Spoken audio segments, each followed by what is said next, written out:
Ukraine യുദ്ധം അവസാനിപ്പിക്കുന്നതിൽ ധാരണയാകാതെ അലാസ്കയിലെ Trump Putin കൂടിക്കാഴ്ച.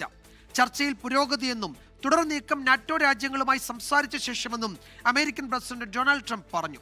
സംഘർഷം അവസാനിപ്പിക്കാൻ ആത്മാർത്ഥമായി ആഗ്രഹിക്കുന്നുണ്ടെന്ന് വ്ളാദിമിർ പുടിനും വ്യക്തമാക്കി. യുക്രൈൻ പ്രസിഡന്റ് വൊളോദിമിർ സെലൻസ്കിയുമായി ഫോണിൽ സംസാരിച്ച ശേഷം ട്രംപ് ചർച്ചകൾക്കായി വാഷിംഗ്ടണിലേക്ക് അദ്ദേഹത്തെ ക്ഷണിക്കുകയും ചെയ്തു. തിങ്കളാഴ്ചയാണ് കൂടിക്കാഴ്ച.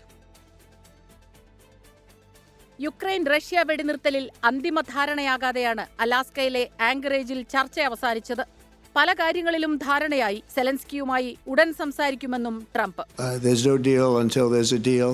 I will call up NATO in a little while. I will call up the various people that I think are appropriate, and I'll of course call up President Zelensky and tell him about today's meeting. യുക്രൈനെ സഹോദര രാജ്യമെന്ന് വിശേഷിപ്പിച്ച Putin റഷ്യയ്ക്ക് ആശങ്കകളുണ്ടെന്ന് കൂടിക്കാഴ്ചയിൽ അറിയിച്ചു.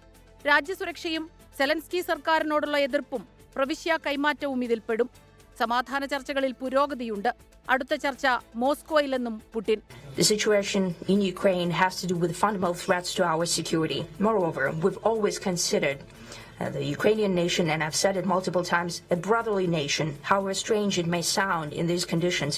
We have the same roots, and everything that's happening is a tragedy for us and terrible wound. Therefore, the country is sincerely interested in putting an end to it. അതേസമയം കൂടിക്കാഴ്ചയിൽ ഏതെല്ലാം വിഷയങ്ങൾ ചർച്ചയായെന്നോ ധാരണയായ കാര്യങ്ങൾ ഏതൊക്കെയെന്നോ ഇരു നേതാക്കളും വ്യക്തമാക്കിയില്ല. നിർണായക കൂടിക്കാഴ്ച 3 മണിക്കൂർ നീണ്ടു. ഭരിക്കുന്നത് ട്രംപ് ആയിരുന്നെങ്കിൽ യുദ്ധം ഒഴിവാകുമായിരുന്നുവെന്ന് പുടിൻ. വെടിനിർത്തലിനുള്ള കരാറുണ്ടാക്കാൻ സെലൻസ്കിക്ക് ട്രംപ് നിർദ്ദേശം നൽകി. റഷ്യൻ എണ്ണ വാങ്ങുന്നതിൽ ചൈനയ്ക്കുമേൽ ഉടനടി പിഴത്തീരുവ ചുമത്തേണ്ട ആവശ്യമില്ലെന്ന് വ്യക്തമാക്കിയ ട്രംപ് ഇന്ത്യയുടെ വിഷയത്തിൽ പ്രതികരിച്ചില്ല. ഓഗസ്റ്റ് 27 മുതൽ ഇന്ത്യക്ക് പിഴത്തീരുവ ചുമത്തുമെന്നാണ് ട്രംപ് നേരത്തെ പ്രഖ്യാപിച്ചത്.